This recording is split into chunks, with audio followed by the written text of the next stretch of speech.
Oh boy, we are back for another weekend of just fantastic industry news, man. We're super excited to bring you all the latest that is going down in Hollywood, most of it being fucking Marvel and DC. Yes, at least most of what everybody's talking about, right? There are some things going on though. A couple of surprising moves, a couple of CEOs saying goodbye, and That's true. and we're going to talk about that because obviously, but we love the superhero stuff. Let's be honest about Of it. Come course. on. I'm super excited about it. There's a lot happening in the show, but man, oh man, let's get a little.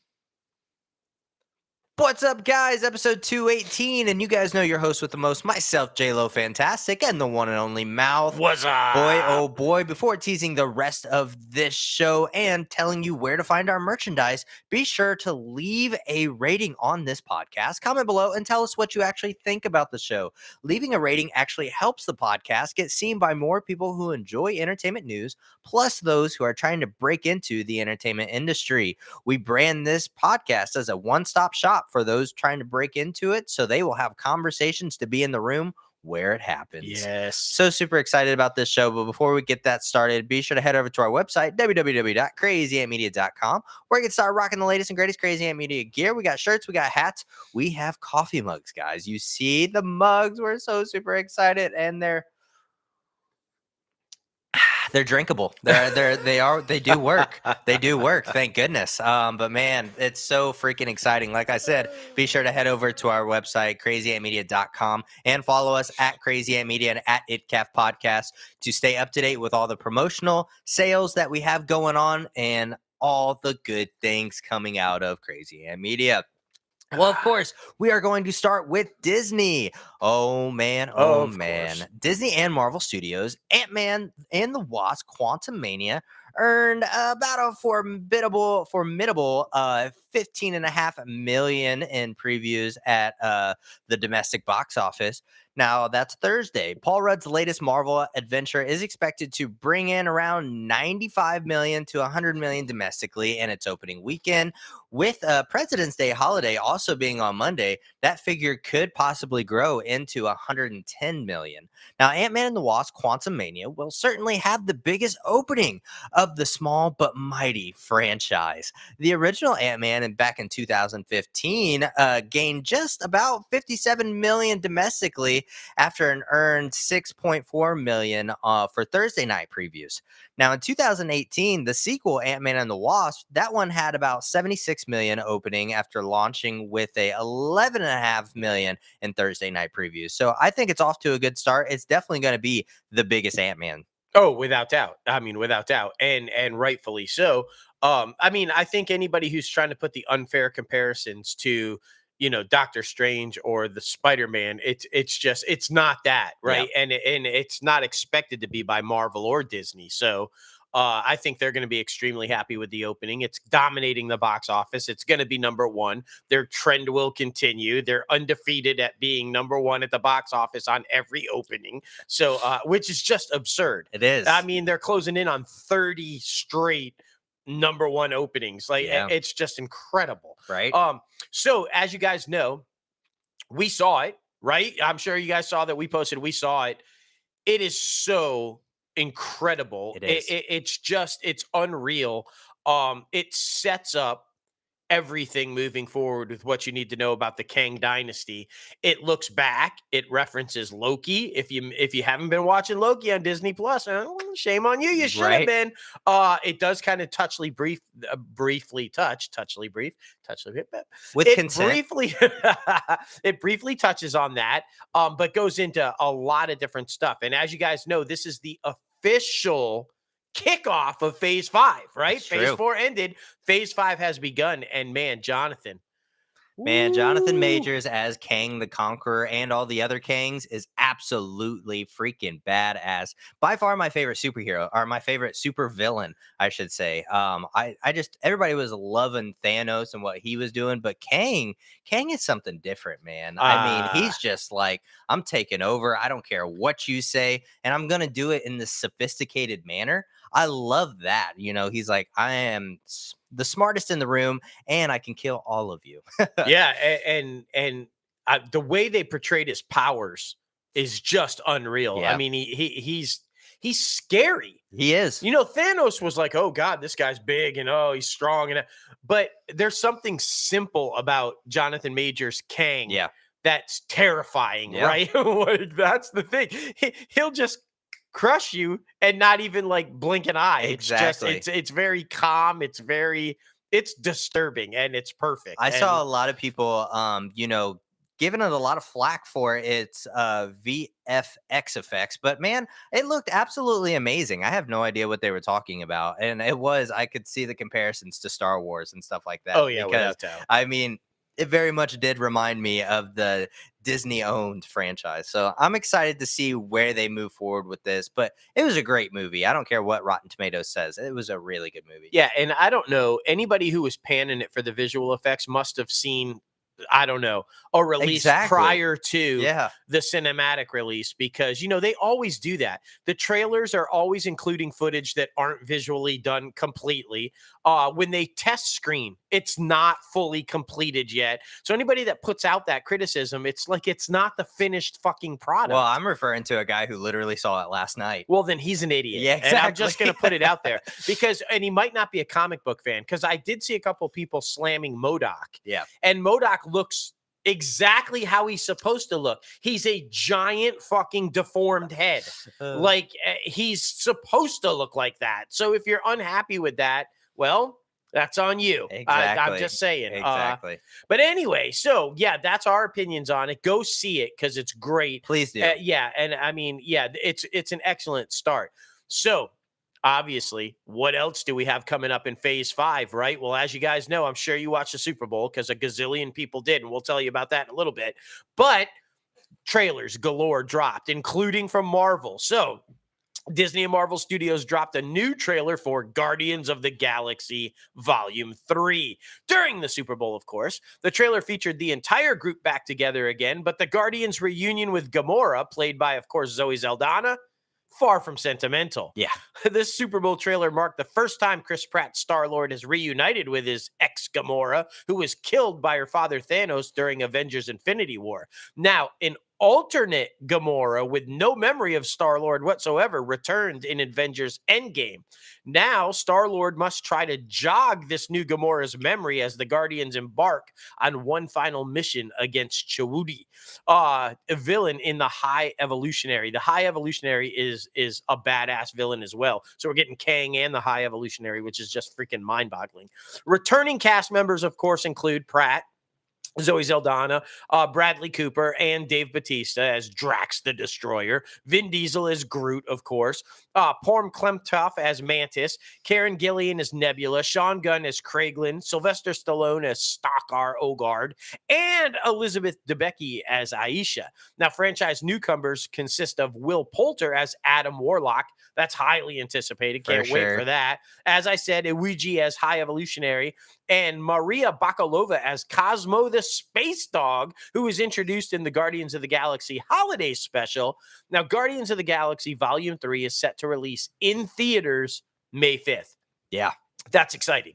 That's really, it's right around the corner, guys. And I love it. I thought the trailer was badass. It's got that comedy that it always has, the action, but man, are they setting up for something sad is going to happen. Something tragic is happening. Yeah. Somebody's dying. That's all I'm saying. Exactly.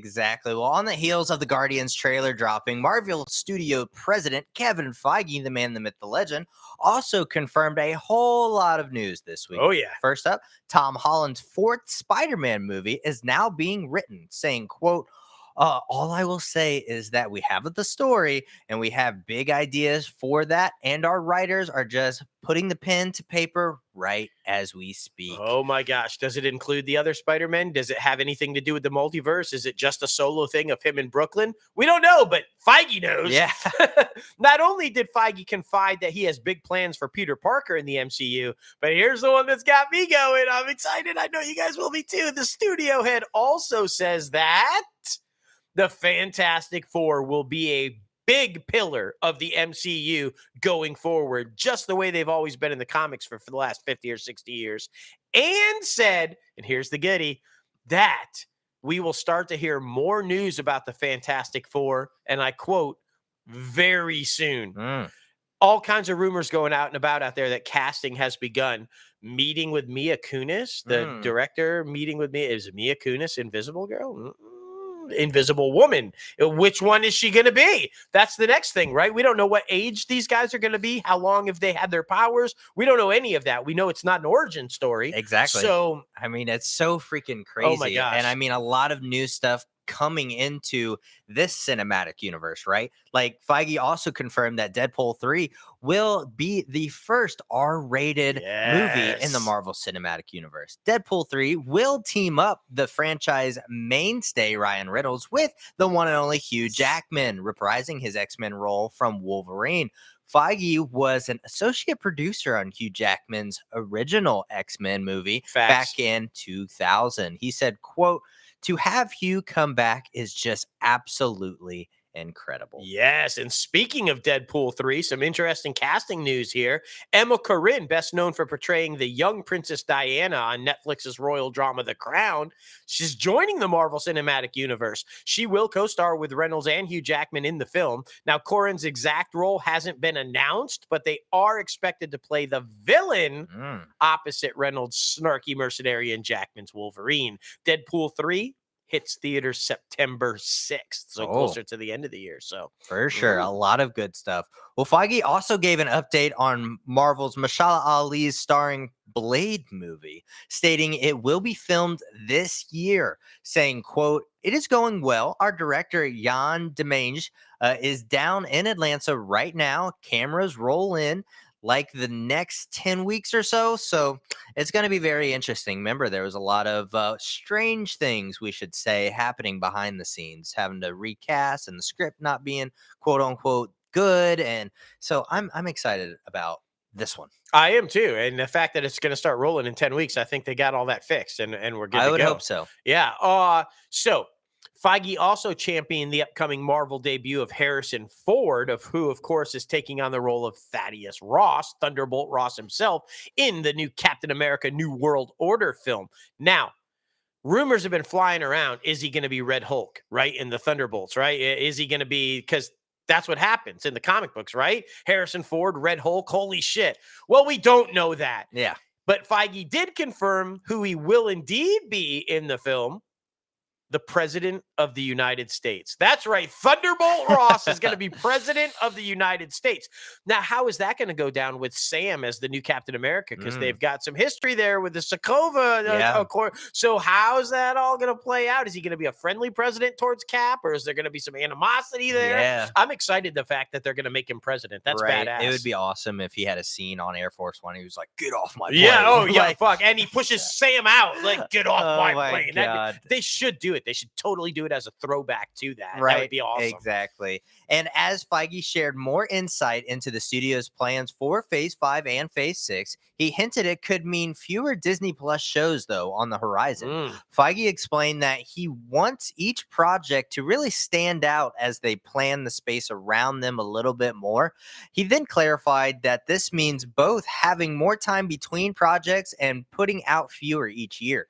He also opened up about their approach to make the Marvel TV shows more self-contained than the movies. Now, Disney and Marvel have not yet announced the second season for Moon Knight with Oscar Isaac, but Feige said that there's definitely a future for the character as they move forward. So that's a lot of interesting stuff, man. Yeah, and for sure. And I think because a lot of fans were kind of freaking out about this, but I think what he means by more self-contained is we're not going to see like what She-Hulk was moving forward. You're not going to see guest stars popping in and out, other Marvel characters. Daredevil's show is going to be about Daredevil, Right. and such. In fact, he used Daredevil as an example of what he was talking about, and I think that's a good thing. Not every show needs guest stars. I agree. You don't need to have another Marvel star pop in. You know, it worked for She-Hulk because it was funny, it was different, but we don't need to see everybody pop up in all these different shows. So if that's what he means, then I think that's a good decision. For sure. Now, it wasn't all good news from Marvel, though. Apparently, fans will have to wait just a little longer to go higher, further, faster. What does that even mean? Well, that was on the new poster for The Marvels. Mm. It was previously dated for July 28th, 2023, but now Marvel Studios released with the teaser poster featuring Brie Larson's Captain Marvel, Tiona Paris is Monica Rambeau, and Iman Vellani's Miss Marvel, with the news that the film from director Nia DaCosta will now hit theaters on November 10th. Marvel Studios Chief Kevin Feige has heaped praise on the movie, comparing moments from the sequel to scenes from the first Avengers. Oh, Now, Disney's Haunted Mansion, directed by Justin Simien, now slides into that previous spot by the Marvels from its previously announced date of August 11th. So, does that mean some other things will shift? One thing's for certain, not Guardians, but maybe some other things might shift back. I don't know. We'll keep an eye on that, but I hope not. yeah. I mean, it makes sense just trying to organize everything. Now, in other news from Disney, the company also unveiled a new look at Indiana Jones and the Dial of Destiny Ooh. during the Super Bowl, giving the franchise viewers a closer look at the flashbacks of young Harrison Ford and Jones' relationship with his granddaughter Helena, played by Fleabag star Phoebe Waller-Bridge. Remember, a few Yes. weeks ago we announced her casting. The film is an action-packed celebration to the archaeologist's return to the screen. Though Indy avows his days of recklessness are behind him, footage of him zooming through the desert streets, standing on top of a moving train, and cracking his infamous whip at a room full of armed villains would suggest otherwise. Now, the latest addition to Indiana Jones series takes place in 1969 during the U.S. Soviet space race as Indy and Helena go head to head with a villainous Nazis for their one last adventure. Mm. Now, franchise newcomers Mads Mikkelsen and Boyd Holbrook will play villains Georg Voller and Kalber, respectively. Antonio Banderas, Shahante Renee Wilson, and Toby Jones are also new additions to the cast. Now, John Rhys Davies will reprise his role of Shalaha from 1989's Indiana Jones and the Last Crusade. Now, Indiana Jones 5 is confirmed to be Ford's final appearance as the hero. We'll see. Indiana Jones and the Dial of Destiny is scheduled for a theatrical release on June 30th. So I know a lot of people are excited about it. I am, and I'm even more pumped because James Mangold is directing it. I'm just a huge fan. You guys have heard me say over and over, he's one of my inspirations as a director. He's just phenomenal. I think it's going to be great. I love how you said that, though. Maybe we'll see. But one thing is definitive. It's pretty much an all-in from Lucas, Spielberg, and Harrison Ford that when Harrison Ford steps away, that's it for Indiana Jones. They have no plans of doing it without him That's or good. recasting him. So good. So this should be the last one. This should be the last one. Like I said, we'll fucking see. Will he want to continue to de-age or like, well, I have no fucking idea, but it will end when he ends. So goofy. I was really excited about this one, guys. Yeah, I me was too. up in the Me air too. about, do we want to keep seeing these live action, remakes or whatever? But I saw this little teaser trailer and holy shit. Disney also unveiled a new teaser trailer for the live action remake of The Little Mermaid. The upcoming musical directed by Rob Marshall reimagines the original 1989 animated film with live actors. Now, the new adaptation will once again see the mermaid Ariel fall for the human prince who lives above the water, spurring a devilish plot from the nefarious Ursula. Now, Haley Bailey stars as Ariel alongside Jonah Howard King as Prince Eric, Melissa McCarthy as Ursula, Javier Bardem as King Triton, Jacob Tremblay as the voice of Flounder, and our man David Diggs as the voice of Sebastian. Now, the trailer shows Ariel singing Under the Sea, of course, the big song from it, and also gives us our first looks at Ursula and Prince Eric. And it looked incredible. They've been practicing with fucking Avatar and Aquaman and all these underwater movies. This thing looked incredible. It did. It's set to hit theaters May 26th, so literally right around the corner. Yeah, not bad at all. And I mean, we got that evil devilish laugh from Melissa Oh McCarthy at the yeah. very end. Yeah. Like I said, I got really excited about it. That laugh was like you. I didn't know what I wanted to see more of these live action remakes, but it looks really good. And I love how they're incorporating the music, because that was one of my biggest knocks from like The Jungle Book and Mulan. You not including the music in these Disney films, I feel like is a setback, in my opinion. Oh, without doubt. Now, Ben McKenzie, Jamie Lee Kreitzer, Michelle Ortiguez, and Augustus Prohaz have been cast in ABC's drama pilot, The Hurt Unit. Yeah. The project was first ordered to pilot at ABC back in December. Now, per the official logline, the show is a cutting-edge medical drama about a highly skilled team of trauma surgeons and nurses who race into the field to treat the patients who won't make it to the hospital in time. Mm. Now, when the sick and the injured can't get to the ER, the Hurt Unit, which is Hospital Urgent Response Team, brings their ER to them. Now, Mackenzie will star as Danny, who is the head of the Hurt Unit. Now, the character is further described as a self-made surgeon who must make split-second decisions in the most harrowing circumstances, often at risk to his own life, while unquestionably a hero. Danny is also a pathological risk taker Oh. who seems headed for a serious downfall, basically. His deepest bond is with his teammates, first-class professionals who share his passion, some would say obsession, for saving life. Now, Kreishner will play Nora, a surgeon from working-class roots who got her education by joining the Navy, serving as a trauma surgeon in multiple war zones. She wants to join Dr. Danny Marsh, who is Mackenzie, elite Hurt Unit. If you're going to keep doing medical dramas, you got to keep changing them up somehow, right? You got to get it out there. And huge fan, obviously, of Ben McKenzie. I think, he's fantastic in all the stuff he does. So I'm excited for that one. Caitlin Olsen, also a huge fan of her, and Daniel Sunjata are set to lead a drama pilot at ABC based on the French detective series HPI.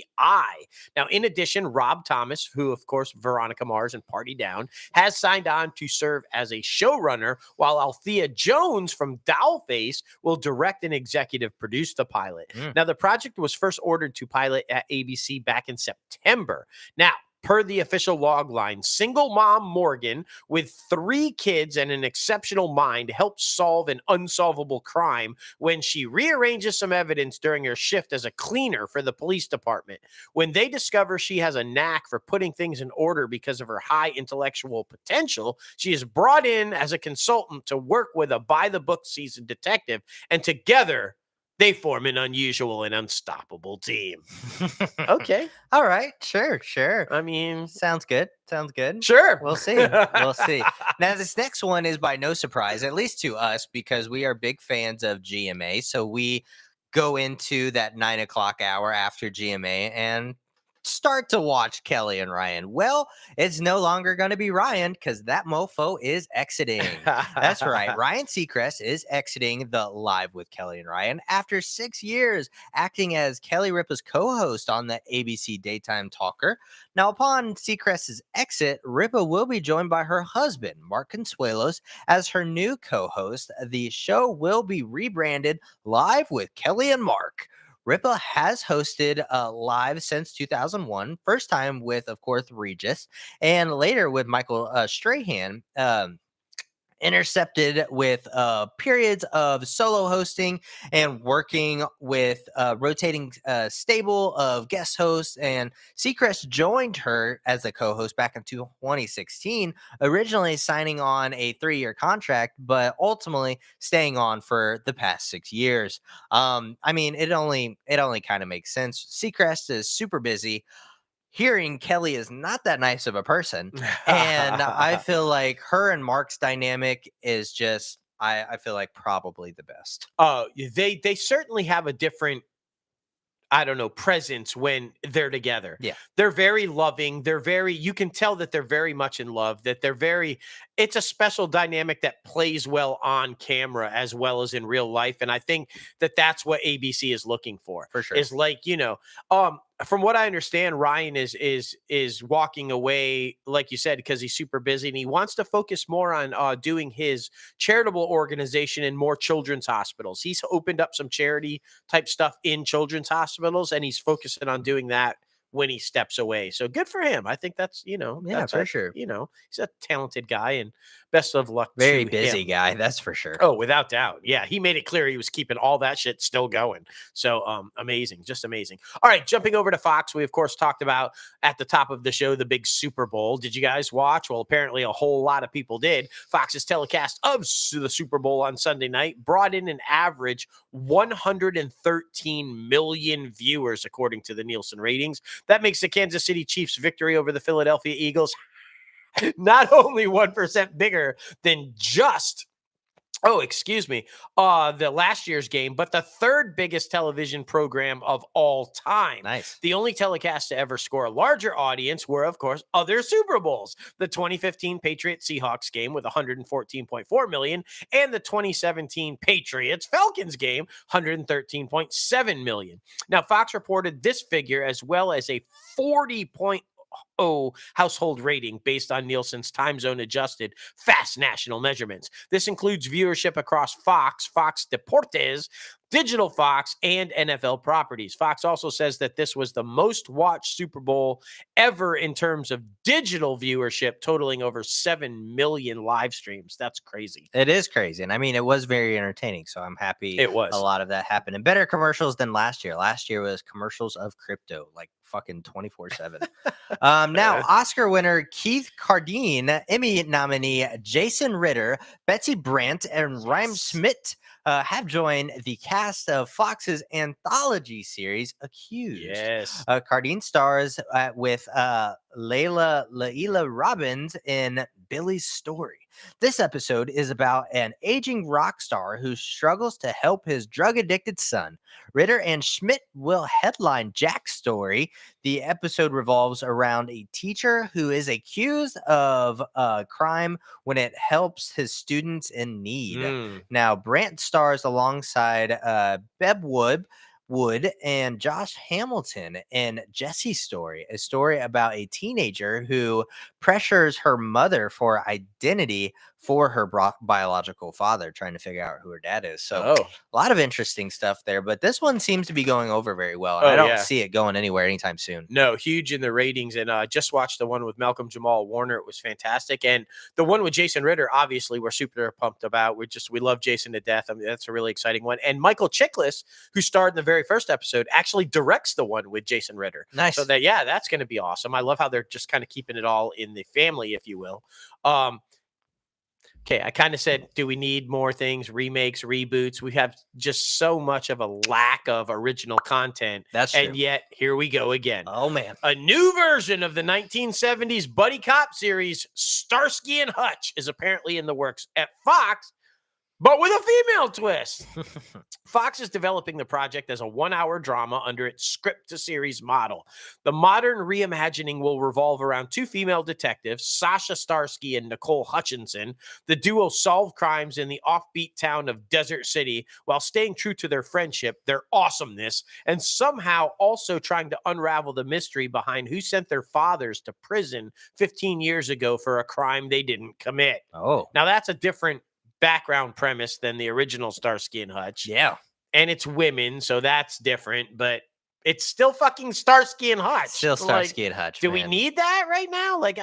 Exactly. I would even be fine if you called it something different and didn't say it was a Starsky and Hutch reboot and just kind of went with the same premise. I'm just going to say this, though. If you do this and we see it on the air and you don't use the car, epic fail. Yeah. And if you update the car, epic fail. It's got to be the car. Yeah.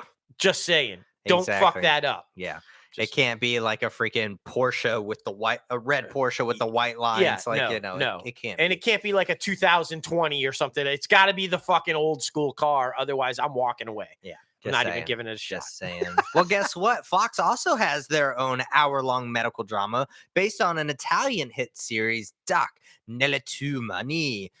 Translation, Doc in your hands. Oh. The U.S. adaptation will be titled Doc. Very creative, guys. And it will come from writer Barbie Killingman from Magnum PI. The show is being developed as part of Fox's scripted 2-series process, as the network will no longer shoot pilots. It instead develops several scripts before deciding whether or not to go forward with the series. Here's the official logline for this one, though. Hard charging chief of internal and family medicine, Dr. Amy Elias suffers a brain injury during a car accident and loses her memory of the last 8 years. Now, forced to reacclimate to the present with no recollection of the tragedy in her personal life or bereft of the medical knowledge she has occurred over this time, she must return to being an intern and somehow rebuild life from the fractured pieces which remain. That sounds actually very interesting. I was bagging you at the very beginning, but that sounds very interesting. It does. Like, can you imagine being a surgeon and the head of a department and you have all this and then you forget that you're even a doctor? Well, especially like if you go back to the specific hospital that you were at and everybody knows what you were before and knows what you are now, and like, oh, and now man. you're an intern? Yeah. Like, what the fuck? Exactly. Like, and especially, oh yeah, just I'm excited about that one. I really want to check that one out. Yeah, that's going to be pretty darn good. This is pretty cool. So excited about this one too. Curtis 50 Cent Jackson and Fox have entered into a non-exclusive broadcast direct deal to develop scripted dramas, live action comedies, and animated series through his production company, G Unit Film and Television. Projects created as part of the agreement will be owned by Fox Entertainment and produced by its in-house unit.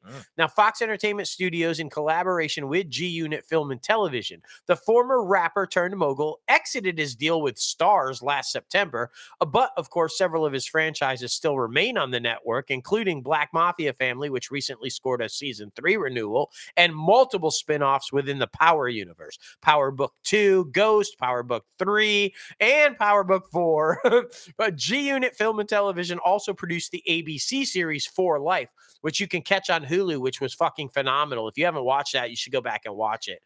I love this. I love how like entrepreneurial he is, and I actually saw him at one of Fox's studios. I'm guessing like the actual news studio to make this deal. But he was like pushing a camera around. He was like, rich people come in and think they are allowed to touch anything when they're actually not, and he's like moving cameras around and shit. I thought it was hilarious. But I'm just super excited to see where he goes from here, because the sky is the limit for that man, and he is not stopping anytime soon.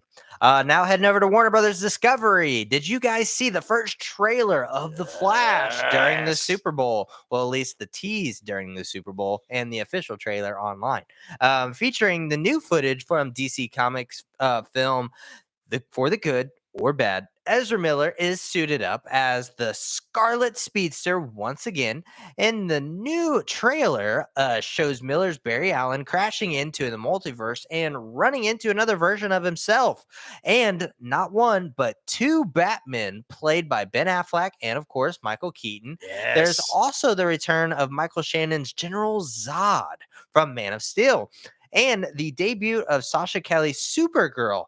The Flash is expected to play a major role in the evolution of DC's on-screen story, serving as a reboot ahead of James Gunn and Peter Safran's new plan for DC Universe. The trailer marks the first major promotional material for the film since the series of controversies surrounding Miller. The Flash is set to hit theaters. As Batman, that I honestly think they should have fucking called this film Batman Returns again and just let it go. I mean, and try to, Flash is in it, but we don't give a shit. Keaton, fucking 71, y'all, still looked like a total fucking badass in the suit. Yeah. And he delivered the original line, the OG line, I'm Batman. And I don't know if, because it's so many young people now that weren't even around in 89. He originated the line. All the ones from The Dark Knight, Christian Bale, all the different versions of Ben Affleck's Batman, all these different versions that we've seen in films since then, copy him. He was the first one to ever deliver the line, I'm Batman. And it was fucking epic to see it again. I just lost my shit when he said it. I'm like, oh, he's gonna say it, and he fucking said it, and it was badass. Did you catch all the suits behind All of him? them, yeah. The blue and gray suit from the comic books is back there, and I think Affleck actually wears it in the trailer. So that's even more fucking epic. But it was the original suit from the 89, and then the Batman Returns suit, and then the desert suit, the underwater suit, the blue and gray suit. And year one, when he was packing, he had guns. Yeah. How fucking badass is that? Like, so I don't know, man. I just thought, and Supergirl, I hope that they keep this version. I know she's not going to be the one in James Gunn's film that he was talking about, but I hope they keep this version of her because he has said it will be a multiverse, meaning there will be more, than just the one. Because she looked like total badass. She did. And I think it's going to be amazing. Now, here's the thing. Everybody's talking about a secret cameo, right? Everybody is talking about that. Everybody thinks it's going to be a third Batman. I don't. Here's what I think is going to happen.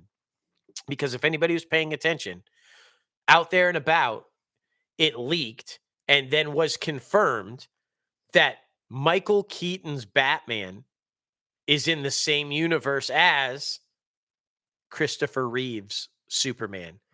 Are we going to see Christopher Reeve's Superman? That, I think I would just fucking shit my pants and die of a heart attack right there in the screen. That would be amazing. I don't know how I feel about it because it would have to be digitally recreated. And you're always iffy about, do you do that? Do you not do that? But in my opinion, I just feel like all these films are in ode to that OG film. Kevin Feige says it. He makes everybody watch it before they make a new Marvel film. That's the bar that it's all. So to have him make the appearance, I think would be fucking epic. It would, or at least what's his name, Brendan Roth. Yeah, do the same thing because I mean, when his presence was during what Crisis on Infinite Earths for the CW shows, I mean, everybody was talking about how like he was Superman. So I mean, something like that to where he is basically playing Christopher Reeve. Well, and which he did in Superman Returns. I mean, it was not a very good movie, and Bryan Singer but Jesus Christ, he looked and sounded exactly like Christopher Reeve. So I think that, I mean, maybe they use Brandon Routh and digitally put Chris's face on him. Maybe. That would be epic because he's got the voice down and the mannerisms down and everything. So if you use him as the body double and then put Chris's face on him, I think that would be fucking epic. Yeah, it's going to be very interesting. I'm excited to see what happens. It's unfortunate because of all the, the things. I feel like it's definitely going to be a thing that I feel some people aren't going to go see because of the controversy and stuff like that. And which is, like I said, unfortunate, but it is what it is. And yeah, I'm interested though. It looks very good. I'll just wait till HBO Max. Well, director Todd Phillips has shared a new look at Joker Folie de Vous, posting images of depicting Joaquin Phoenix in the arms of Lady Gaga. The image marks the public first look as Gaga in this film. And Gaga is reported playing the version of DC Comics character Harley Quinn. Of course, the psychotherapist who submitted herself to the Joker before taking on his villainous ways. Warner Brothers will release Joker in theaters October 9th of 2024, 5 years to the day after the release of the first film. Damn, it's already been like 5 years next year. That's crazy. I know. I hated the picture. Yeah, I just didn't like it. I just don't get this movie. I don't see the point in it. Yeah. I don't see the musical. She is not fucking Harley Quinn. She doesn't even she looks awful. Yeah. I'm not. I know. Compared to both of these DC films, with one that I'm like so conflicted about, and then this one I could give a shit less. Yeah, about. and I loved the first Joker. I thought it was just spot on. He's just a maniacal psychopath killer. But this, I don't even know how this is coming from the same guy. Yeah. Like, I'm just baffled by that. Like, what did you drink or eat that fucked you up, sir? Because I don't get it. The Penguin series at HBO Max has added, this is awesome, Renzi Feliz to its cast. Of course, from The Runaways. Feliz joins previously announced series stars Colin Farrell, who will reprise his role as Oswald the Penguin Cobblepot from The Batman, as well as Kristen Melody. Now, details on Feliz's character are being kept under wraps. The 8-episode series is said to continue the story of the film. It is believed to take place in the immediate aftermath of the events of The Batman. Melody will star as Sophia Falcone, the daughter of Gotham mob boss Carmine Falcone. The series also added Michael Kelly, Shahora Adekosulu, and Deirdre O'Connell to its cast, but character details for the three actors also remain under wraps. So, Makes of sense. course it does. Yeah. Veronica Cartwright has been added to the CW's Gotham Knight series in a recurring guest role. Now, Cartwright will make her debut as Unit Harmon on the series in episode 4 and recurring in episode 7. According to her character description, Unit seems like an ordinary sweet old lady living out her twilight years in a nursing home, but that grandmotherly exterior masks a much darker side of this Ooh. character that harbors a sinister secret and has ties to an evil that has plagued Gotham for over a century. Damn, that sounds The intense. Court of Owls? I guess. Maybe. I don't know. We'll see. This next one I'm super pumped about because I'm a huge fan of Lizzie Olsen. I just think she's a phenomenal actress. And I was alive actually during this real life event, and it was fucking crazy. And so I'm excited as hell to see this. Elizabeth Olsen stars as Candy Montgomery, who was infamously accused of axe murder in 1980 and later acquitted in Love and Death. HBO Max released the first trailer for the upcoming limited series this week. The 7-episode series premieres on HBO Max on April 27th with its first 3 episodes. New episodes will release weekly through May 25th. Now, in the real life case, Candy Montgomery was having an affair with Alan Gore after becoming friends with his wife, Betty Gore, through church. Now, one June 13th, 1980 day, Betty was found murdered while Alan was out of town. She was struck, get this, y'all, 41 times by an axe. Now, Candy was accused of murdering Betty, but pleaded she was acting in self-defense after Betty learned of her husband's affair. Candy underwent a successful polygraph test and was actually later acquitted of the crime, found not guilty. Jesse Plemons co-stars as Alan Gore, Lily Rabe plays Betty Gore, and Patrick Fugit is Pat Montgomery. The cast also includes Kristen Ritter, Tom Pelfrey, Keir Gilchrist, and Elizabeth Marvel. It's going to be Lizzie wielding an axe. I'm kind of excited for it. I'm just after especially seeing her as dark-ass fucking Scarlet Witch. Right. And many are thinking, wait, why does this sound familiar? Yes, there was a Hulu series also about the same premise starring Jessica Biel. Yep. So that is out about the same thing as well. That one was actually pretty good. Justin Timberlake's in it. So a lot of good things. And our buddy Jason Ritter, he's in that as well. Yep. HBO Max has ordered the drama series Duster from J.J. Abrams and LaToya Morgan with Josh Holloway and Rachel Hilson set to star. Now, the 8-episode series is set in 1972. Now, per the official logline, the first ever Black female FBI agent heads to the Southwest and recruits a gusty getaway driver in a bold effort to take down a growing crime syndicate. Along with Holloway and Hilson, the series will also star Keith David as Ezra, Sydney Elizabeth as Genesis, and Greg Grunberg as Abbott. Now, Camille Goutet as Lizzie Ezek Colising as Awen, and Adriana Oluna Martinez as Luna, and Benjamin Charles Watson as Royce. So that sounds pretty interesting. Heck yeah. Now, J.J. Abrams, I love that. He's staying loyal. If you notice, Josh Holloway lost, and Greg Grunberg from Alias. Yeah. So he likes staying to keep loyal his people. even after one of his things got canceled this week. Well, that too. Yeah. I mean, you got to think about that, but I guess he's okay with it. I just, he's going to do what he's going to do to get paid, and then he's going to move on. I think that's my opinion.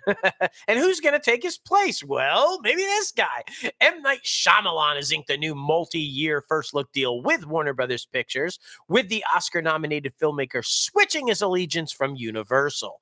The announcement was made by Warner Brothers Pictures Group co-chairs and CEOs Michael DeLuca and Pam Abdi. Now, news of the pact comes as the director celebrates his latest release, Knock at the Cabin, which marks his 7th #1 opening at the box office. He has a #1 film in each of the last 4 decades and further contributes to his more than $3 billion haul at the global box office, beginning, of course, with his breakout hit, The Sixth Sense. Now, under the new agreement, Shyamalan and his Philly-based production company, Blinding Edge Pictures, run by president of production Ashwin Rajan, will develop original projects for the filmmaker to produce and or direct for Warner Brothers Picture Group production divisions, Warner Brothers Pictures, and New Line Cinema. Now, among those projects is Shyamalan's much anticipated next directorial effort, Trap, which is dated for a theatrical release on August 2nd, 2024. Also in the works is The Watchers, the forthcoming directorial debut from his daughter, Ishana Night Shyamalan, in which will commence production this year and is slated for a June 7th, 2024 release from New Line Cinema. So keeping it in the family. All right. Love it. Love it. Well, heading over to Paramount, CBS has given a pilot order to a multicam comedy series based on the Jumpstart comic strip. Now, Jumpstart is set in Philadelphia. Per the official logline, the show follows Joe, a cop, his wife, Marcy, a nurse, and Joe's partner, Crunchy. Oh. Joe and Marcy are young, hip, urban parents with old school values who are willing to sacrifice for their kids to have some laughs while doing it. Now, the comic strip originally entered syndication back in 1989. So there you go. Yeah. Okay. All right. Sounds well. At least it's original. I It's mean, I true. know it's based on a comic strip, but it doesn't sound like anything we've seen. So It's true. this one, sad, but you knew it was coming. Showtime laid off approximately 120 staffers this week amid a streaming-focused restructuring that saw the exits of several top executives as the pay TV channel's team was merged into MTV Entertainment Studios. No other details were available regarding which departments within Showtime were impacted, though a source close to the situation says those cuts could amount to roughly 25% of Showtime's workforce. Yeah. I mean, that sucks. I mean, Disney just laid off like 7,000 or some Yeah, shit like that. yeah. It's a rough time in the entertainment industry, that's It for is. sure. Well, the Bass Reeves series from Taylor Sheridan, starring David Oleo, has added 2 new series regulars. Forrest Goodluck and Lauren E. Banks are both set to star in the show alongside lead Oleo and previously announced cast member Dennis Quaid. The series is based on the true story of a titled lawman. Per the official description, Revis, known for his greatest frontier hero in the American history, worked in the post-Reconstruction era as a federal peace officer in the Indian Territory, capturing over 3,000 of the most dangerous criminals without ever being wounded. Banks will play Jenny, described as the strong and fiercely loyal wife of Bass Reeves. Good Luck will play Billy Crow, said to be a young Cherokee man with an affinity for dime store books and a gaudy style. Now, Bass Reeves is currently filming in Texas, so that one sounds really cool. I Oh, like yeah. that it's still a Western. Obviously, Sheridan's a fucking cowboy, so it makes sense that all of his projects are coming like that. But I like how it's different from the Yellowstone franchise. Yeah, totally, totally. All right, jumping over to NBC Universal. This is clearly being done because of the success of Disney's remakes of animated films into live action. I can think of no other reason why this would be done. But Facts. NBC Universal thinks it should be. A live action adaptation of How to Train Your Dragon is apparently soaring to theaters in 2025. Now, Dean DeBlois, who wrote and directed the animated trilogy, 2010's How to Train Your Dragon, 2014's How to Train Your Dragon 2, and 2019's How to Train Your Dragon The Hidden World, is returning to write and direct this one.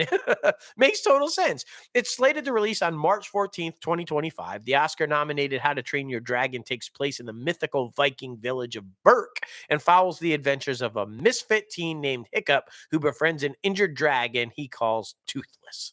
I think this is just Comcast's ploy trying to figure out what to do. They're kind of like on the outskirts of successful things Yeah. right now. So they're just trying to figure it all out, trying to figure out if, Peacock is actually working and all of these different things. So, I mean, you can't knock them for trying, but it is kind of on the same level as copying. Now it'll be a family fall reunion for My Big Fat Greek Wedding Clan with focusing Focus Features dating the third film for the franchise for a worldwide theatrical release on September 8th, 2023. Nia Vardalos wrote and directed the new film alongside recurring cast members John Corbett and Louise Mandylor, Elena Corporis, Maria Vactris, Adriana Martin, Elias Carefes, Gia Cardiz, Joey Fatone, and Lillian Kazan.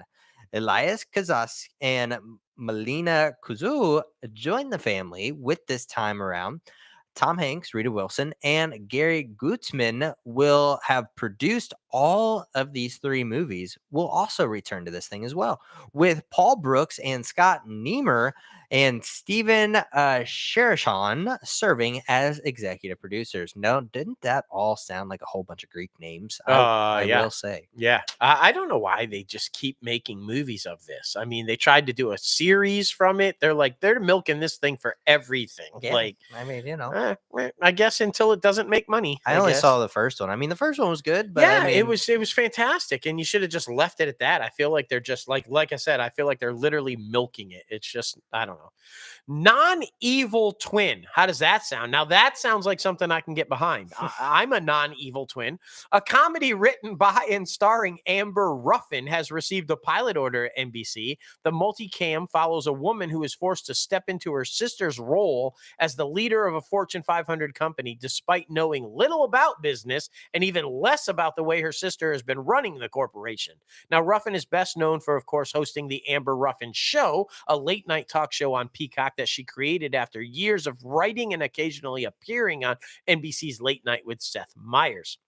Ruffin is currently under an overall deal at Universal Television alongside Jenny Hagel via their production company, Straight to Cards. well, there you go. Yeah. Well, weeks after helping his Kansas City Chief team win the Super Bowl in Arizona, tight end Travis Kelce will travel to New York to host Saturday Night Live on March 4th. A week later, followed by a breakout Wednesday star Gina Ortega on March 11th. But first up, as previously announced, Woody Harrelson will return to Saturday Night Live to host for the fifth time on February 25th. He leads the next batch of hosts as SNL returns at the end of the month for 3 consecutive weeks. Nice. Yeah. He's joining the 5-timers club. It's going to be awesome. He's going to get the coat. Poker Face has been renewed apparently for a second season on Peacock. The first season of Poker Face debuted on January 26th, earning strong reviews for Natasha Lyonne's lead performance as sleuth Charlie Cale and creator Ryan Johnson's throwback take on the Case of the Week mystery format. The announcement of the renewal comes with episodes from season 1 still left to debut. Poker Face joins a group of other season 2 renewals for Peacock originals, including Pitch Perfect, Bumper in Berlin, Bel Air, Wolf Like Me, Killing It, Dr. Death, and We Are Lady Parts.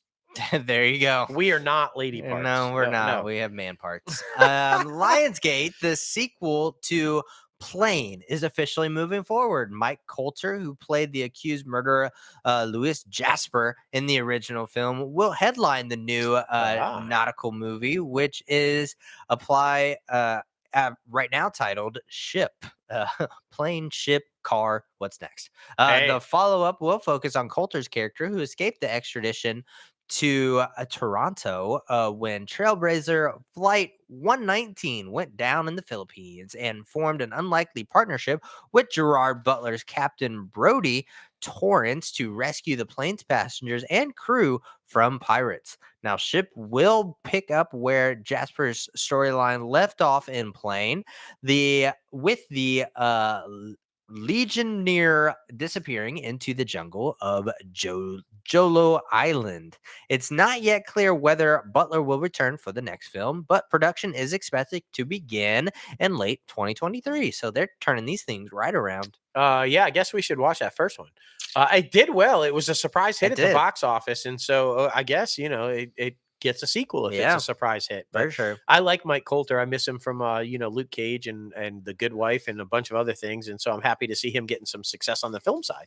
Lionsgate has picked up domestic distribution rights to Guy Ritchie's World War II movie, The Ministry of Ungentlemanly Warfare. Wow, Now, the film stars Henry Cavill, Isaac Gonzalez, Henry Golding, Alex Pfeiffer, and Carrie Ewell. Shit, that's a fucking awesome cast. it is. Among others. Who else? I'm sure we'll tell you on a later show. The studio is targeting a 2024 wide theatrical release. Now, The Ministry is billed as an outrageous true story about UK Prime Minister Winston Churchill and James Bond author Ian Fleming's secret World War II combat organization. That has long been rumored to be a true thing. Oh, really? So, yeah. So, this is going to be interesting. Yeah, for sure. Have to keep an eye on that one. Lionsgate Stars and Amazon's MGM Plus are joining Forcus through the new 20% discounted bundle offer for Prime members in the US, and with the hopes of seeing a bump in subscribers. The bundle agreement is a part of a new long-term deal between Stars and Amazon. The MGM Plus / Stars bundle on Prime Video in the US will launch in the coming weeks, they say. Priced at just $11.99 per month. According to Stars, that's a 20% discount off the combined price of both standalone subscriptions. Stars is $8.99 per month, and MGM Plus is $5.99 per month. Now, Stars and MGM Plus, previously known as Epics, those who don't know, are teaming up amid the ongoing fight for the share in the streaming market. After Amazon closed the deal to acquire MGM last year, it rebranded Epics to pay the cable network and streaming service as MGM Plus, keeping the legendary moniker. Yes, I like this though because I've been wanting to get Stars back. We kept it for a little while for Black Mafia Family and Heels, and so now if it's going to be way cheaper and you get both, I'm all in For sure. I think I might sign back up. Plus, Stars is going to need it because with Curtis Jackson gone, once those shows end, like you have Heels. Exactly. You have Heels. Yeah. And they don't even know when season 2 is airing. According to Stephen Amell, they finished it ages ago. He's like, when the fuck is it coming on? So, and there shouldn't be a lot of posts. no, I mean, seriously. And everybody loved the show. So what the fuck? There's a reason Curtis left. I'm just saying. Facts. Just saying. Sticking with Amazon / MGM, this one we are super fucking excited about. Creed fans received one last peek at Michael B. Jordan's directorial debut during the Super Bowl. On March 3rd, Jordan will return as Adonis Donnie Creed in Creed 3, marking the 9th installation of the Rocky franchise. The trailer teases how Adonis has since made peace with living up to the legacy of his late father, Apollo Creed. But as he embraces his independent career as Adonis, his past sneaks up on him yet again when Anderson Damian Dame, played by newcomer to the franchise, Jonathan Majors, Kang, returns after an 18-year prison sentence. One night as kids, Adonis and Anderson are stopped by cops, and subsequently, Anderson is put in prison for nearly 2 decades. As a former boxer, Anderson returns to avenge the life he believes he was robbed of, even if that means facing Adonis in the ring in a massive event at Dodger Stadium. Now, in a quick look at the Super Bowl spot, it reveals the stadium absolutely packed with fans cheering on this huge showdown. Clearly, Anderson finds quite a collection of cheerleaders. Sylvester Stallone isn't returning due to creative differences. That's the first we've heard of that. Yeah. We had heard in the past that he's just walking away because he didn't really see a point to have Rocky in these anymore. But now, creative difference. But he might not be coming back. But Tessa Thompson and Felicia Rashad are. They're set to reprise their roles as Creed's girlfriend, Bianca, and stepmother, Marianne, respectively. The film was originally to be released on November 23rd of last year, but MGM postponed the release to March 3rd of this year. Creed 3 was written by Keegan Coogler. Yes, that's Ryan Coogler's brother, and Zach Balin.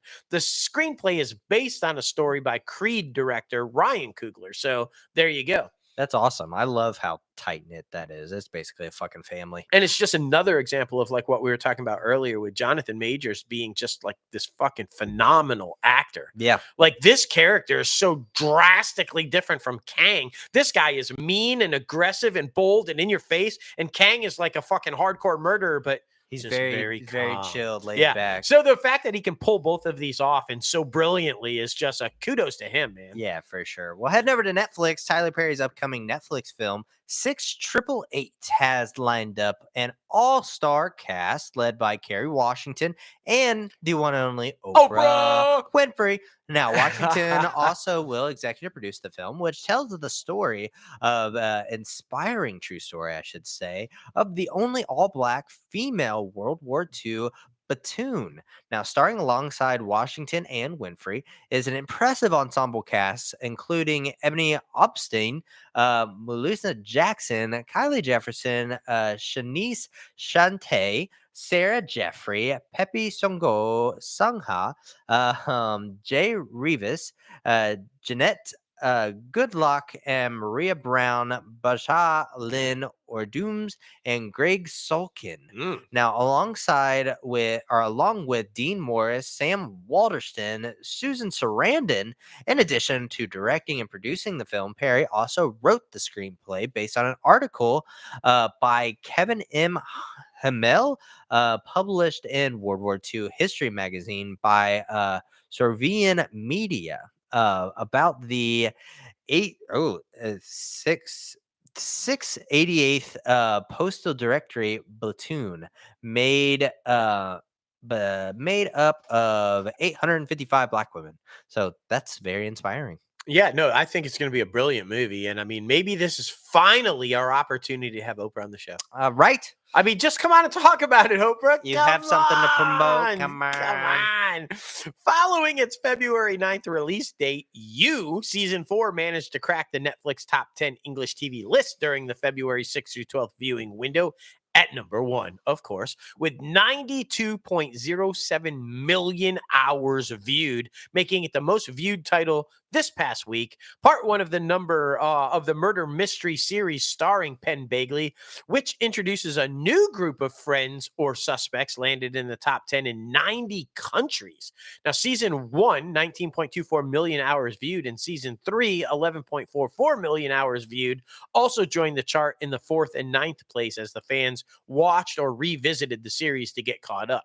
There Makes you go. sense. It makes sense. Netflix has also released the first look photos of official trailer of season 2 of Sex Life. The new season will premiere on Netflix on March 2nd. The second season follows the 2021 premiere with an 8-episode season based on the book 44 Chapters About 4 Men by B. Eston. Now, Sex Life was created by Stacey Rucksher, with the series following as one woman, Billy Conley, examines her identity, unveils her desires, and navigates the love triangle between her husband, Cooper Conley, and her former flame, Brad Simon. Now, the provocative first season of Sex Life reached about, 67 million viewers within the first 4 weeks on Netflix. So it did pretty good. Yeah, man. I'm a fan of hers, so I'm going to have to check that out. I've never even heard of it, but I'm going to have to check that out. Jumping over to Apple, this is no surprise. Ted Lasso season 3 now officially has a premiere date at Apple. Remember, we told you they released a little teaser, but we didn't know when. Now we know when. The streamer announced that it is critically acclaimed sports comedy will return Wednesday, March 15th, with new episodes dropping weekly thereafter. Now, season 3 of Ted Lasso will consist of 12 episodes this time around. So there you go. We have a date. Super freaking excited about that one, man. That's one you need to jump on. I for sure do. Brianna Middleton has been cast in the lead role of Sam Esmail's Apple series adaptation of the film Metropolis. The series was originally greenlit at the streamer back in March of 2022. It is inspired by the 1927 Fritz Lang sci-fi film of the same name, which has been hailed as one of the greatest and most influential films of the silent film era. Now, Middleton will play the role of Finny Polito.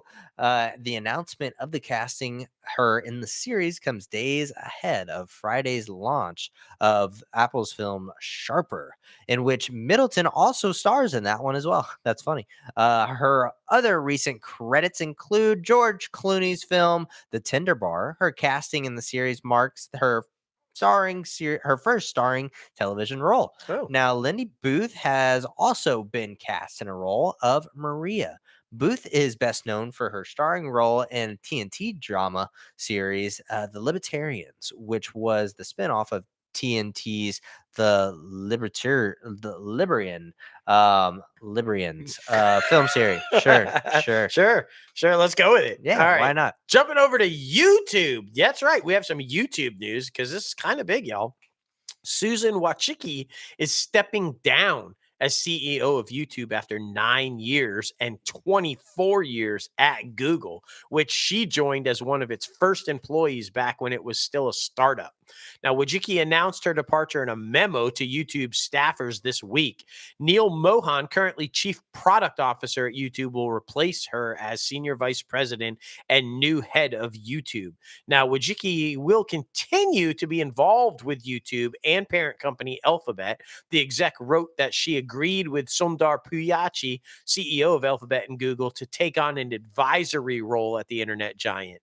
Now, in her multiple stints at Google, Wachicki was overseeing product management of AdSense, Google Book Search, and Google Video, as well as the syndication of the company's products. Now, prior to Google, she worked at Intel, Bain and Company, and RB Weber and Company. So, I mean, this is huge. She was kind of responsible for the big surge of YouTube television, at which, of course, gave us Cobra Kai and did a lot of kind of things. And I'm sure, as a CEO currently, was instrumental in the huge new deal with the NFL. Yeah. So, I mean, this is kind of a big loss for them. It really is. She says she wants to step back and focus on her family and her charitable work and things like that. But yeah, it's going to be interesting to see how things will change up because she was able to give a lot of content creators, people who, wouldn't necessarily be able to get their foot into the door at studios or different things like that. She gave them a platform to be able to create content and create money and revenue for themselves and create a sustainable living, which is absolutely amazing. Completely change. YouTube created the first influencer, basically. So I mean, it's amazing to see while she was going through her tenure to what the outcome was. So it's going to be interesting what's going to happen at YouTube, and are there any changes going to be made, or are things just going to try to still stick to her format? So we'll see. Well, now heading over to our top 5 segment, guys. This week is top 5 film and television heroines. Ooh. That's right. Characters and actresses who played those characters who are just absolutely badass in the role that they do. Yes. Number 5 for me, I forget her name, what it was in the film, but Peppermint. Not a lot of people saw Peppermint with Jennifer Gardner, but man, oh man, it was so damn good. She's basically this badass just trying to get back to her family, or revenge her family, I should say, because her family died. But yeah, I mean, think of like John Wick meets Jennifer Gardner, because she's killing motherfuckers and she does really well at it. And I feel like that's what she kind of wanted to do to Ben, but but, Hey, my number 5 is also Jennifer Garner, and the reason she got Peppermint is because of this one, Sydney Bristow on Alias, fucking badass double spy who was kicking major ass way back in the day. By the way, there's a little guy on that show that had a small role that of her like best friend or whatever. You might recognize his name, Bradley Cooper. That guy. Yeah, that guy. He was also on Alias along with Greg Grunberg and like a shit ton of other huge people. But she was just a total fucking badass on that show. And like there were so many rumors after Peppermint that her and JJ were going to bring Alias back and revisit and like relaunch it. And I'm still waiting. Please do that. I think it would be epic. It's been long enough. It's how they always do that and it's too short and you're not wanting it yet. It's been a long time since Alias has been on. I think there's a market for it. Do it, JJ. Do it. For sure. Well, number 4 for me goes to Laurie Strode. What's that name? That is Jamie Lee Curtis from the Halloween franchise. I mean, come on now. She was an absolute badass from the early stages of when her character was in high school fighting off this serial killer murderer, trying to protect the whole town and her family. But yeah, I mean, everything that her character has gone through and being able to finally wrap up the franchise the way they wanted to, I feel like was so perfect with this latest trilogy. So yeah, I'm really happy to see her being able to do that. that, and it kind of put her back on the map because I feel like the Halloween franchise kind of launched her career back to where now she got nominated for Everything Everywhere All at Once at the Oscars. So I'm happy to see it. But I mean, of course, she's a fucking badass as Laurie Strode in the Halloween Oh franchise. yeah, without doubt. And it's so funny because a lot of people refer to her as like the OG scream queen, Yeah. from horror films, and that all these other girls are living up to. But you know what? She's not. You know who the OG scream queen is? Her mother. The woman who died in the fucking psycho shower. That's her mom. It only made sense that Jamie Lee would go on to be that, right? Like when your mom dies that epically in a fucking horror movie in the shower scene, you got to go on and do it yourself. That's all I'm saying. I For mean, sure. she was destined to be a horror badass. That's all I'm saying. My number 4, speaking of a badass that you never want to fuck with, come with me if you want to live. Sarah Connor. Yes, the mother of John Connor, who saved us all from those fucking robots. Uh, Look, I mean, honestly, it's one of the best characters ever made. Um, and I'm not a fan of James Cameron, but it was a brilliant character. It was well done. She is no longer a fan of, divorced. But brilliant, brilliant, brilliant. And they've tried to live on through that numerous times. They just can't recapture her. The television series was pretty good. They had a different actress playing her, but I just don't think you're ever going to get that first movie and then Terminator 2 Judgment Day. You should have ended it there, in my opinion. They were badass films, and she was a badass character. And yeah, how can you not have her on the list as a heroine? I mean, she saved humanity. What the fuck? I mean, come on. That's funny. That's funny. Number 3 for me is actually a real life person, but depicted in this film, Hidden Figures. Katherine G. Johnson, played Yes. by Taraja P. Henson. Like I said, in Hidden Figures, the first, big time black mathematician who was helping out NASA trying to go to the moon or get back to the moon. I don't remember exactly. But yeah, just her interpretation of this woman and the real life depiction that she let us all into, because like we've talked about multiple times on the show, entertainment is the best form of education, and this movie is by far a great representation of that. And if you have not seen Hidden Figures, please do yourself a favor and go check that out. It is definitely worth the watch, and definitely for the female empowerment, especially black female empowerment, which is so necessary in this time period. So it was great to see. For sure. I have nothing else more to say about that. I thought it was a brilliant film. Mr. Kevin Costner's in it, and Yep. just like a bunch of other. It's just fantastic film, and you should watch it because it's history. We're going back to fucking the moon, and we're going to Mars soon, and none of that would happen without this woman and her compatriots. So you should definitely watch Exactly. it. My number 3. I mean, definitely one of my very first childhood crushes. And I'm just gonna admit it. I'm still crushing on her hard. Jamie Summers, played by the lovely and talented and just amazing Lindsay Wagner.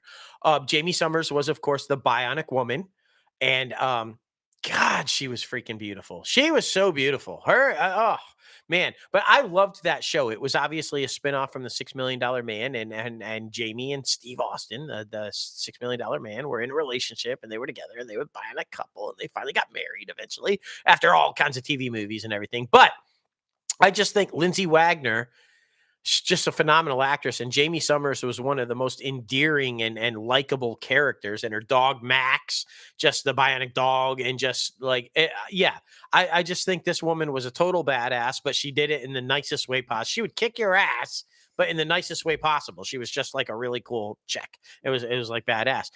Younger guys, you might know her as Karev's mom on Grey's Anatomy, Yeah. Jamie's, Lindsay Wagner, but still around. Please come on the show, Lindsay. I would love to talk to you. I like, seriously, I would love to interview you and chat with you about all of the greatness you've done, going all the way back there and all the way up to Grey's Anatomy. I just think everything is amazing, and she's an awesome heroine. There it is. There it is. Number 2 for me goes to Hermione Granger, aka Emma Oh, Watson, being able to portray this character at such a young age and to represent what little girls were in that day and age and what little girls are now, I feel like is very important. And to show that, you don't necessarily need to be alt right feminine like just this crazy, or I wouldn't say crazy, this girly girl. You can be whatever you want to be, however you want to be. And I think Hermione Granger is a perfect representation of that. So yeah, and I love Harry Potter. So you need to get through all of them. You're still on the second one, aren't you? I am. Yeah. I am. I'll get Bastard. there. I'll get through there. Yeah. My number 2 is Wanda Maximoff, played by the one and only Lizzie Olsen. The character, I've just always been a fan of the character in the comic books. I like the way that her storyline is bounced back and forth between hero and villain and hero and villain. And I think that Lizzie has done an absolutely phenomenal job of bringing this character to life on screen. And even when she's playing the villain, you want to root for her. You want to root for her as a hero because she's doing it all out of the right thought process in her brain. She thinks she's doing the right thing. And yeah, just amazing. And I'm a huge fan of Lizzie. I've been a fan of hers before anybody even knew who she was. I watched her in all kinds of little independent films before anybody even knew she was an Olsen sister. And she was just amazing. I think she's a phenomenal actress, and they couldn't have picked anybody better to play Wanda because she's such a complicated character and does go through. I can't wait until they actually introduce Magneto.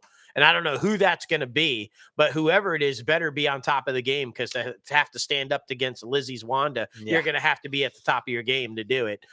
It's just going to be exciting. So my number 2, Wanda Maximoff, played by Lizzie Olsen. For sure, man. For sure. And number 1 for me, I mean, it had to be on one of our lists. It had to Come be. on. I mean, she is the definition of female empowerment and not giving a fuck about any man and doesn't need a man and all this good shit. I'm talking about Carrie Fisher as Princess Leia. This character was so absolutely badass. I mean, come on, let's be honest about it. Everybody loved that freaking bathing suit costume that she had in Return of the Jedi.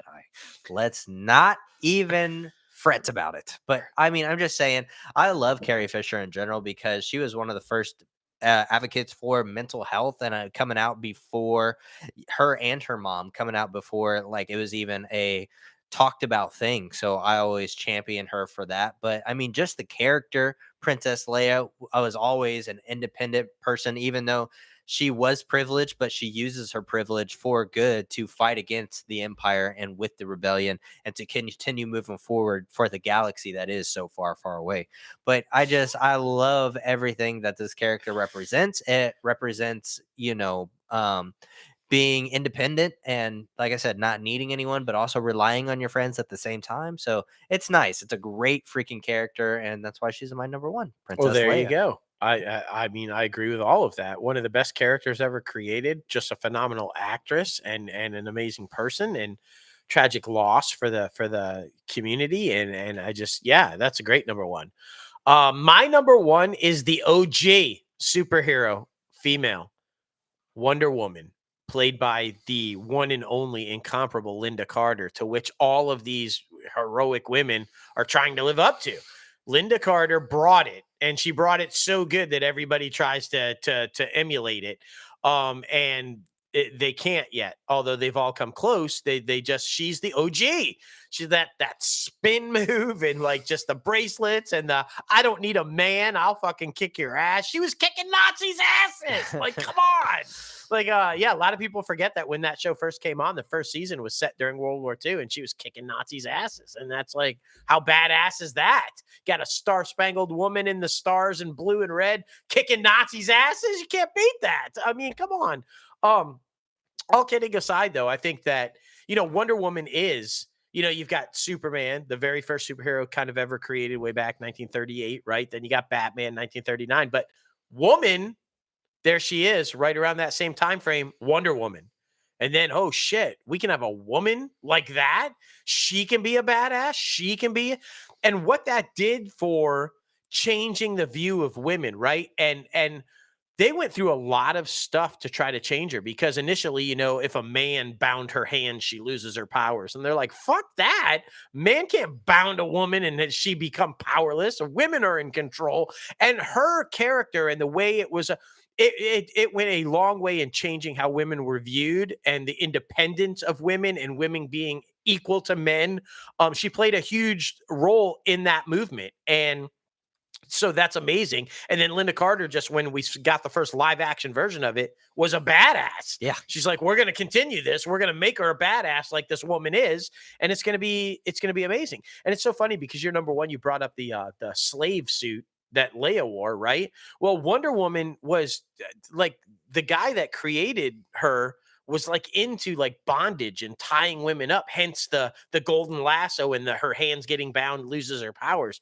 Also the creator of the lie detector machine. Yeah, this is out there, right? Like, there's a great movie about him and the creation of Wonder Woman. I could not watch that movie. I tried. I could not watch it. It's a freaky ass movie, but Yeah. it's really good if you want to know the history of Wonder Woman. But anyway, spinning back to my number one, Linda Carter and Wonder Woman. I mean, I just feel like she's the epic heroine, right? Like, come on, she's Wonder Woman. For sure. Well, that is our top 5, guys. Please let us know what your favorite film and or television heroine is. We always love the fan interaction. Be sure to add us on Twitter and all the good stuff. Well, box office recap for last week. Magic Mike came in at number 1, which makes sense with 8.3 million. And of course, that's going to be the only week that it's going to stay at number 1. Yep. Avatar, The Way of Water came in at number 2 with 7.2. Titanic came in at number 3 with 6.7. 84 Brady came in at number 4 with 5.8, and Puss in Boots: The Last Wish came in with 5.6. Now, movies that are coming out, and the only one that matters is Ant-Man and the Wasp: Quantumania. The other ones are not Ant-Man, not Ant-Man, not Ant-Man, not Ant-Man. Yes, well done, Jason. Well done. I'm just saying, yeah, check it out. It's really freaking good. You're not going to you'll be remiss if you don't see it. I'm just saying. Movies you can still go see other than Ant-Man right now: Knock at the Cabin, A Man Called Otto, Missing, Megan, and Plane. Hey, there's that Plane movie. There if it you can is. find them on a screen, that's not showing Ant-Man. Exactly. Well, heading over to the IMDbPro's top trending segment. The top trending movie is Black Panther, which I think is awesome because I mean it's been a while since that one's been in the theaters. Well, it just hit streamers, I think. So yeah, it's been on for about 2 or 3 weeks, so that's really cool.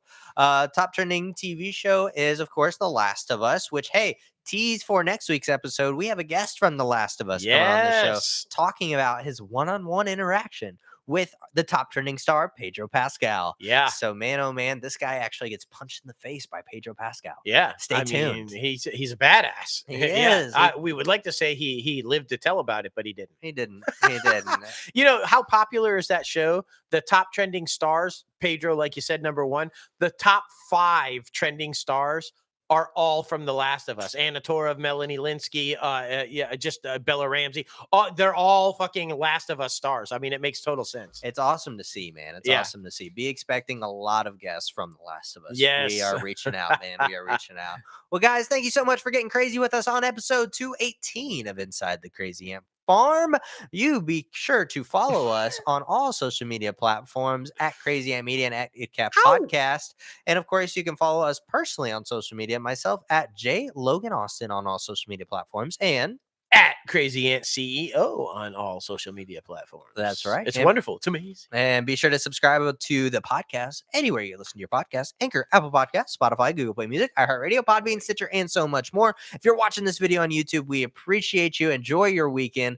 Like the video, subscribe to the channel, and ring the bell for all the latest and greatest notifications coming out of Crazy Ant Media. Yes. And of course, be sure to visit our website, www.crazyantmedia.com, where you can get yourself a nice fancy mug. Look at that. Look at that. It's so nice. We love them. They are going to be on literally every single video we do now. So be sure to check out the merch. And a new episode of Everything's Okay, titled Grief, is out right now on our YouTube channel. Be sure to check that out. We get very deep. And be sure to follow those social media handles as well on Twitter and Instagram. Everything's Okay P for Everything's Okay Podcast. So we appreciate it. We appreciate it. But man, I mean, how can we not talk about all the Marvel stuff that we had to talk about? I mean, there's so much good stuff coming out of Marvel Studios that I'm thrilled to see, and it really does feel like Marvel again. It does. It really does feel like Marvel. And for me, equally as awesome as that is, I'm Batman. Like, Keaton back as Batman is just, I feel like I'm 19 again, because I was 19 when Keaton played Batman for the first time. Yeah, I'm that old. I'm not as old as Keaton, but I'm pretty old. But it brought back all the feels, the music, the look. There's the Batmobile, there's the cave, the music from Danny Elfman, and the delivery of the line. It had me so freaking excited. And I wish this movie was just about Batman. Yeah. I really do. And I hope that James Gunn is smart enough to have seen the reaction from the fans and keep Keaton around as some sort of version of Batman. I know they want to go younger. I know he's got this vision, but clearly based on the reaction, people want Keaton as Batman. It's true. Pay attention. I'm just saying. I mean, super excited about that. And sure. James Gunn was hilarious though. He said he owned the Super Bowl. He did. He did. I mean, between Guardians and the Flash, he basically owned the Super Bowl. Yeah. I mean, it's just facts. Exactly. Well, guys, thank you so much for getting crazy. We can't wait to see you until next time. And it's always a great week when we have industry news about the one, the only Oprah.